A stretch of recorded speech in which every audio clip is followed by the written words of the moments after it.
13ই October 2024। এখন আমি কেদারনাথ থেকে যাচ্ছি বদ্রীনাথ ধাম। সীতাপুর থেকে আমাদের বাস ছেড়েছে ভোর 4টের সময়। বদ্রীনাথ পৌঁছবে বিকেল 4টেয়। বাসের ভাড়া পড়েছিল 650 টাকা। এখন আমাদের বাস দাঁড়িয়েছে ব্রেকফাস্টের জন্য। এখানে বেশ কিছু হোটেল এবং রেস্টুরেন্ট আছে। এখানে আমি আলুর পরোটা খেলাম 50 টাকায় এবং দোসা খেয়েছিলাম 120 টাকা দিয়ে।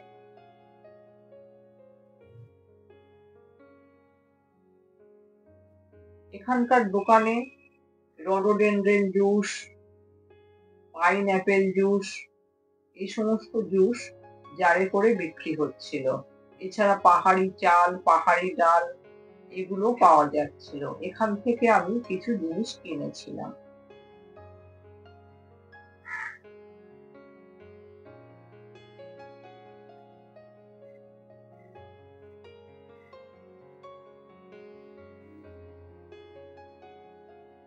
আমাদের বাস আবার চলতে শুরু করলো। বাসে যেতে যেতে দেখছিলাম বর্ষার সময় বেশ কিছু জায়গায় ধস নেমে বাড়িঘর অনেক ভেঙে গেছে। যেমন এই একটি বাড়ি দেখা যাচ্ছে, ধস নেমে বাড়িটি প্রায় ধ্বংস হয়ে গেছে। এরকম বেশ কিছু বাড়ি চোখে পড়ল।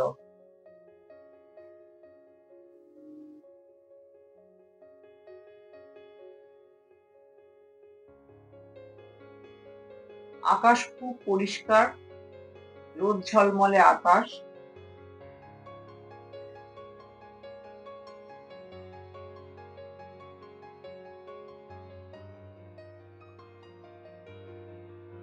দেখতে দেখতে আমাদের বাস পৌঁছে গেল বদ্রীনাথ বাস স্ট্যান্ডে।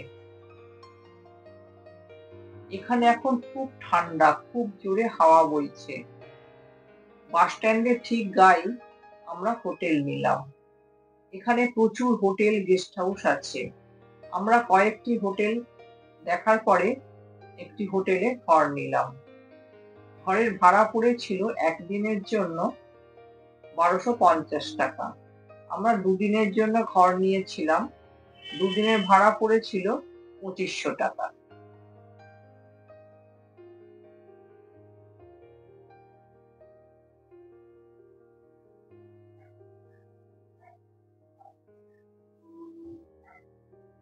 কিছু হোটেলের সাইনবোর্ড দেখে ভিডিও করে নিলাম। এখানে ফোন নাম্বার দেওয়া আছে, কারো যদি কাজে লাগে এই ভেবে।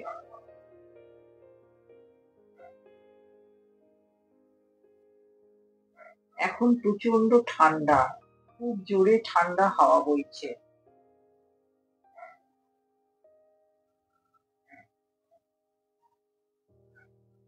হোটেল থেকে হাঁটতে হাঁটতে বদ্রীনাথ মন্দির চলে যাওয়া যায়। হেঁটে সময় লাগবে মোটামুটি 7-8 মিনিটের মতন।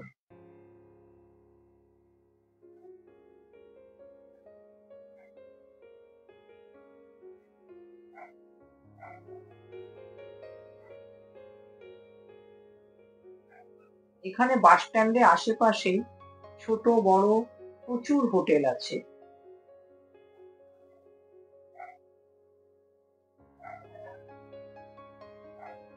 এখন সকাল 7টা বাজে। রাস্তার কিছু কিছু জায়গায় দেখা যাচ্ছে আগুন পোহাতে। এখন টেম্পারেচার 5 ডিগ্রি। কাল রাতে টেম্পারেচার ছিল 3 ডিগ্রি। আমি হাঁটতে হাঁটতেই বদ্রীনাথ মন্দির যাচ্ছি।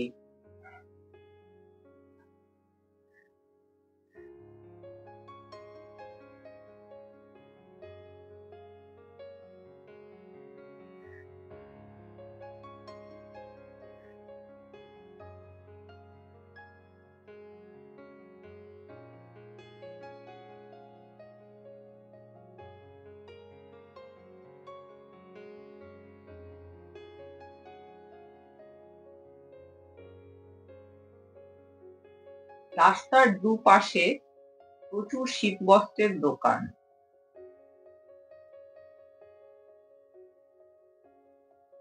এছাড়া প্রচুর খাবারের দোকান, পূজা সামগ্রীর দোকানও চোখে পড়ল।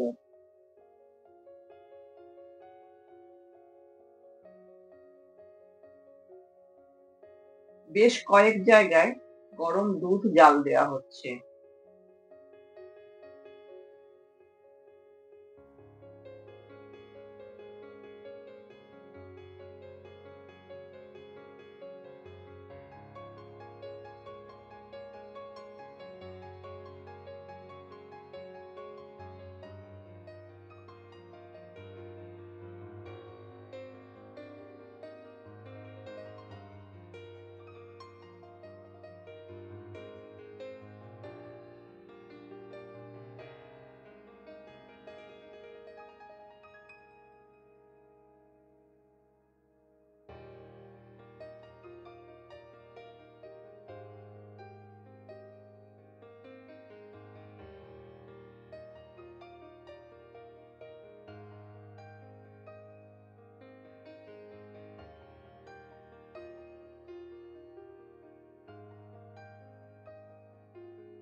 হাঁটতে হাঁটতে মন্দিরের অনেকটা কাছেই চলে এসেছি।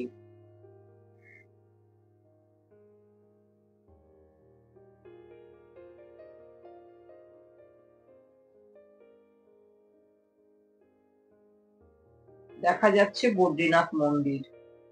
আজ মন্দিরে প্রচুর ভিড়। আমি ৪ঠা অক্টোবর বাড়ি থেকে বেরিয়েছিলাম ৪ ধাম যাত্রার জন্য। প্রথম ধাম দর্শন করেছি যমুনোত্রী ধাম, দ্বিতীয় ধাম দর্শন করেছি গঙ্গোত্রী ধাম, তৃতীয় কেদারনাথ ধাম এবং সব শেষে আজকে দর্শন করব বদ্রীনাথ ধাম।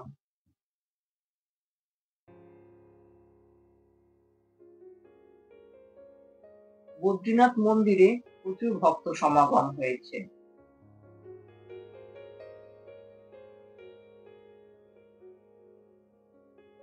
পাহাড়ের ওপর রোদ্দুর পড়ে খুব সুন্দর লাগছে দেখতে।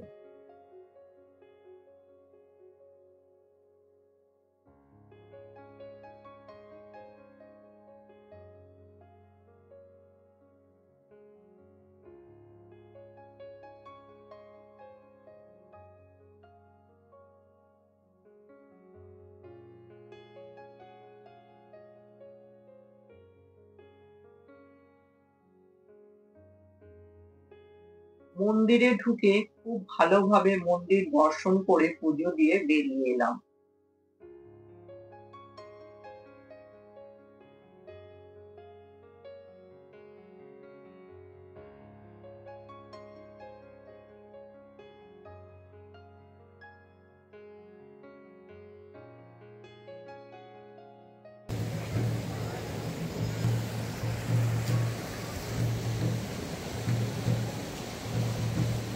অলকানন্দা নদী কুল করে বয়ে চলেছে। খানিকক্ষণ পাড়ে বসে রইলাম।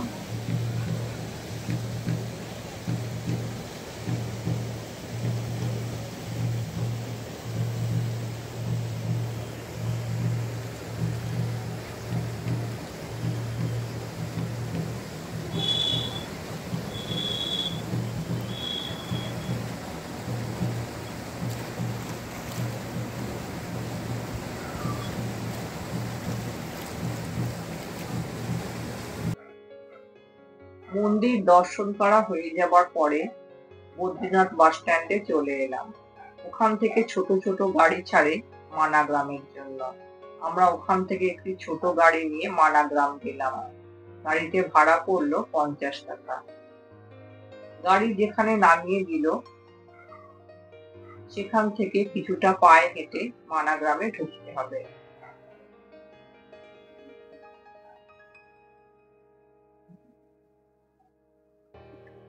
বদ্রীনাথ বাস স্ট্যান্ড থেকে মানা গ্রাম মোটামুটি 3 কিলোমিটার। যাবার সময় প্রচুর গাড়ি পাওয়া গেলেও ফেরার সময় কিন্তু গাড়ি পাওয়া খুব মুশকিল হয়ে যায়। আমি হাঁটতে হাঁটতে চলে এলাম মানা গ্রাম। খুব সুন্দর পরিষ্কার পরিচ্ছন্ন গ্রাম, সরু রাস্তা, দুপাশে অজস্র দোকান, প্রত্যেক বাড়ির সামনে বাড়ির মহিলারা শীতের পসরা সাজিয়ে বসেছেন। শীতের মাফলার, টুপি, মোজা, গ্লাভ সবকিছু ওনারা নিজে হাতেই বুনছিলেন।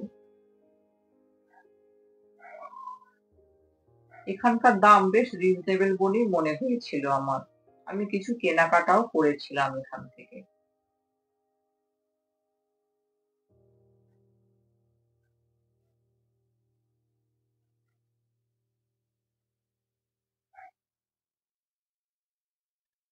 খুব সুন্দর সিনারি দেখে এত ভালো লাগছিল, আমি বারবার দাঁড়িয়ে পড়ছিলাম।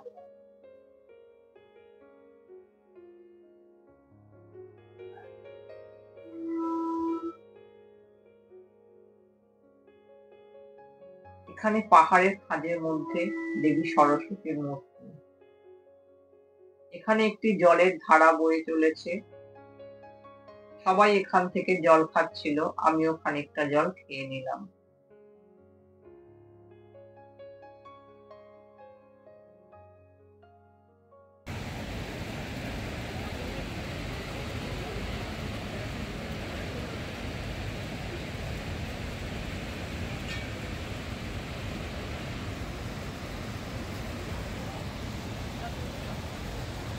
সরস্বতী মন্দির, চারিদিকে পাহাড় ঘেরা, মাঝখানে মন্দির।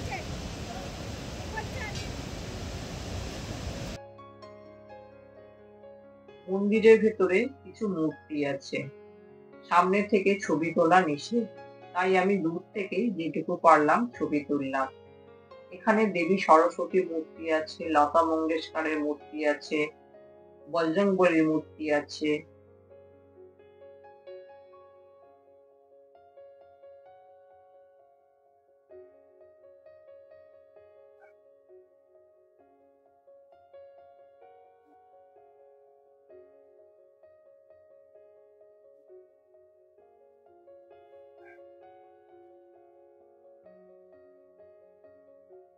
মন্দিরের গায়ের কারুকার্য ভীষণই সুন্দর।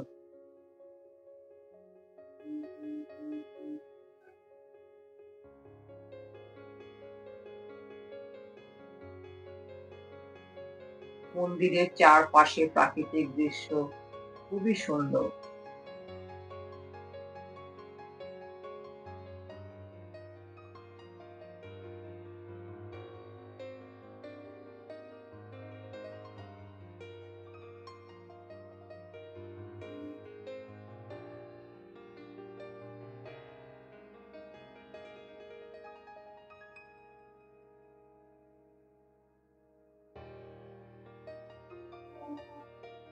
এই পথে পাণ্ডবরা স্বর্গে গেছিলেন।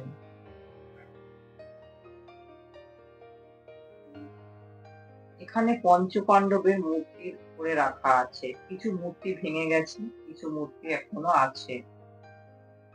এখান থেকে 5 কিলোমিটার ট্রেক করলে বসুধারা ফলস যাওয়া যায়, কিন্তু আমার হাতে অতটা সময় ছিল না, কারণ ফিরে গিয়ে বাসের টিকিট কেটে রাখতে হবে। কালকে ভোর 4টেয় বদ্রীনাথ বাস স্ট্যান্ড থেকে বাস ছাড়বে হরিদ্বারে। হরিদ্বার পৌঁছতে সন্ধে হয়ে যাবে, আর রাত্রিরেই হরিদ্বার থেকে হাওড়ার ট্রেন ছিল আমাদের। তাই আমি কিছুটা ট্রেকিং করার পর ফিরে এসেছিলাম। ফিরে এসে এখানে একটি গণেশ গুফা আছে, গণেশ গুফায় ঢুকলাম। এখানে বহু মানুষ দাঁড়িয়ে আছে গণেশ গুফা দর্শন করার জন্য। আমি ভেতরে গিয়ে গণেশ গুফা দর্শন করলাম।